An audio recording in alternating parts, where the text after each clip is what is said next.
Hi Year 12, this is your feedback for your exam from questions 27 to 32, which is the section I marked.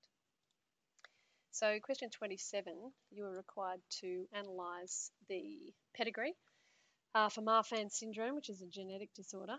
And I've scribbled here, you can stop and start the video, obviously I've got some notes here.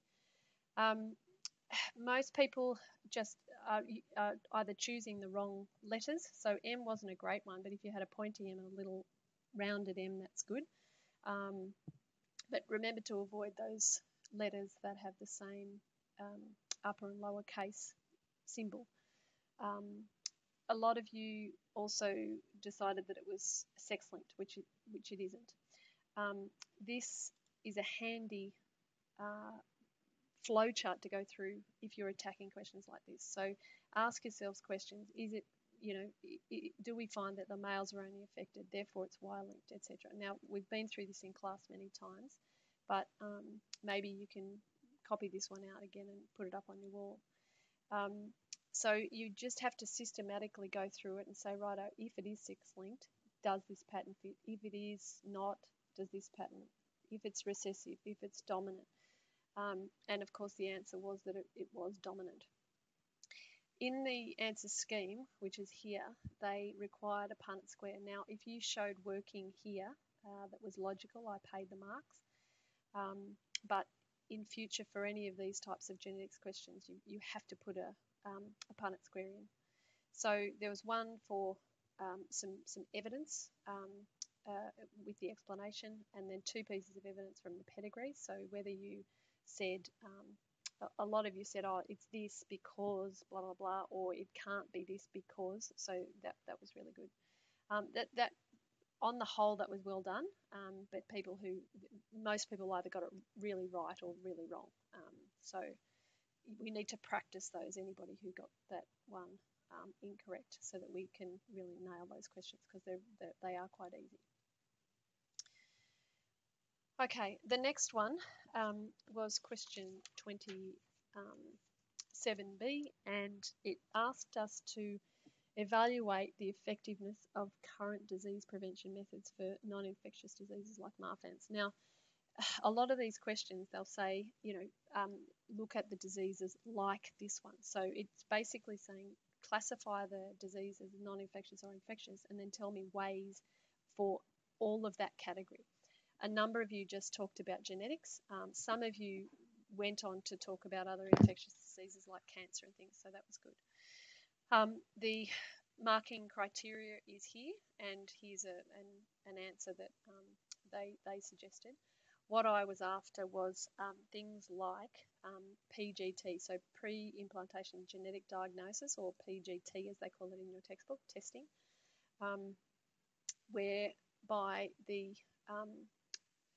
you can do IVF, get the sperm and the egg, put them in the petri dish, grow it up to 8 cell stage, and then they take the cells and they test them for that specific gene. And if they find that that embryo has that disease, then they don't implant that one. If they find that the embryo doesn't, then they'll implant that one. So there are tests that can be done so that the baby develops without those genetic disorders. And for something that's really debilitating, that's what they'll choose to do. So if you didn't get this one right, you need to have a look at IVF and PGD as a way of preventing genetic diseases. Some of you talked about like the nuchal fold test that can be done for Down syndrome. So that's a termination. So obviously, we're looking at time. Obviously, the baby's formed, but if it's terminated, then it doesn't live with the disease. So I accepted a discussion that had that. You need a value statement because it's an evaluate question, remember? Okay, so, it is effective because, or it is not effective because. I then accepted any prevention methods for any other non-infectious diseases. So if you were talking about the slip, slop, slap and preventing cancer, that was good, non-smoking, all of those things. So you can see my little notes here. Lots of responses were just far too vague with limited examples. So you must have examples and you must have specific details. And that was a trend through the whole paper where a number of you just did not give enough details. Okay, so the next slide, next question was whooping cough. Sorry, I'm going to have to keep moving my head around. This was really well done on the whole. So obviously everyone, except for a couple of you, got this right. Pertussis is an infectious disease. And then outline reasons why death rates started to drop before the vaccination was introduced. You need to give 3 valid reasons there, and they would have been things like hygiene, treatments, understanding of disease and isolation. Antibiotics hit the scene, so they would have had a big impact to be able to treat bacterial diseases. A number of you talked about having immunity, and so therefore you didn't die. Well, that's going to happen anyway, so it's not a valid answer. We were after something like what happened in that century that meant that the disease incidence went down. Okay, so some of you just missed that point. All right, the next one. Where's my arrow gone?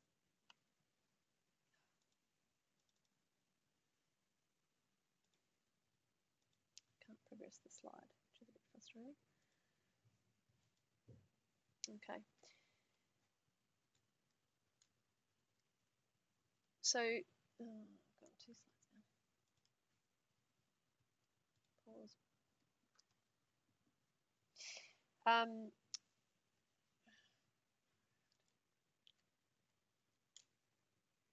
All right, so the next one, come on. Section C, part C of that question was prevention is better than cure.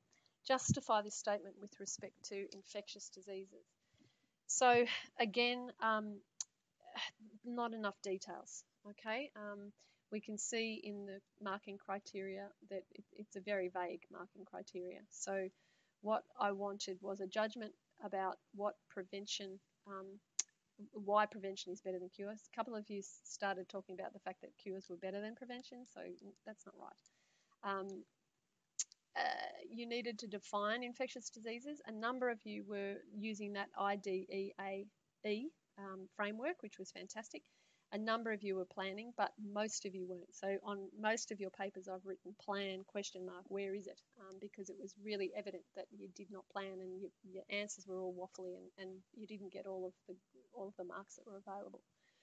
So the definition of infectious disease and examples were required. And then I wanted reasons why prevention is better than cure. So, decreases the cost to the government and the individuals. It can decrease the strain on the health system. And the big one and the obvious one, and make sure you say it, is that it's decreasing human suffering. The preventative measures, then, we need to go on and tell the examiner about those. So what are they? What decreases the incidence of the diseases? It's things like DDT sprays or insect sprays to eradicate mosquitoes, to lower the transmission of diseases like malaria. It's vaccinations, and go to town about vaccinations. Hardly any of you spoke about this, and it's the most obvious thing because the whole question was about vaccination of whooping cough. So I don't know why you didn't discuss that.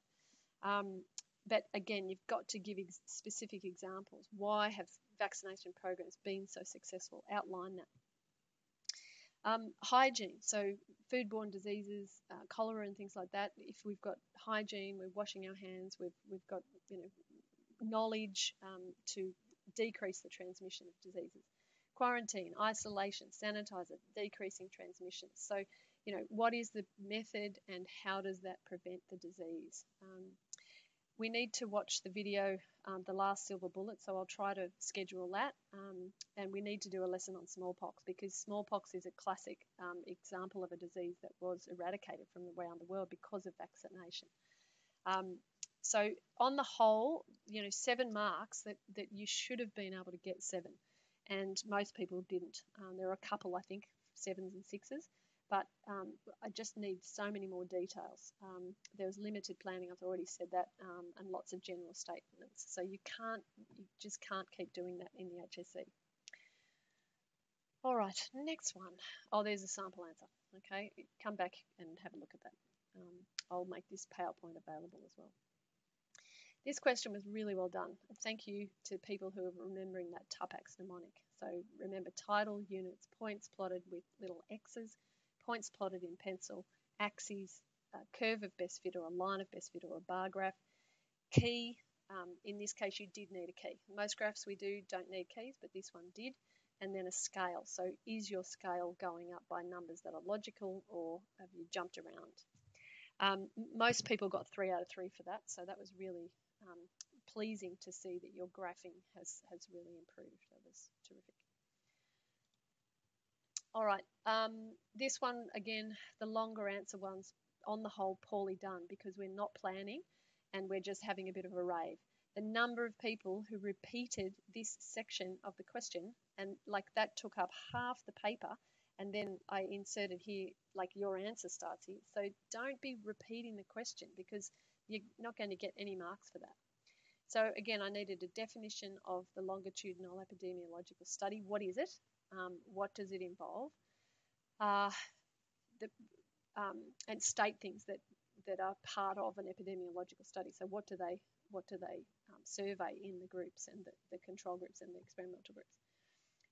What is the burden to society of infectious diseases? So talk about it. What things? The human costs, the financial costs, the suffering, all that sort of thing. A bit like that last question we talked about. Then the aspects of an epidemiological study, I talked about that. And then I want some case studies. Now, we did the Pima Indians, we did Aboriginal Australians, we have done tobacco smoking.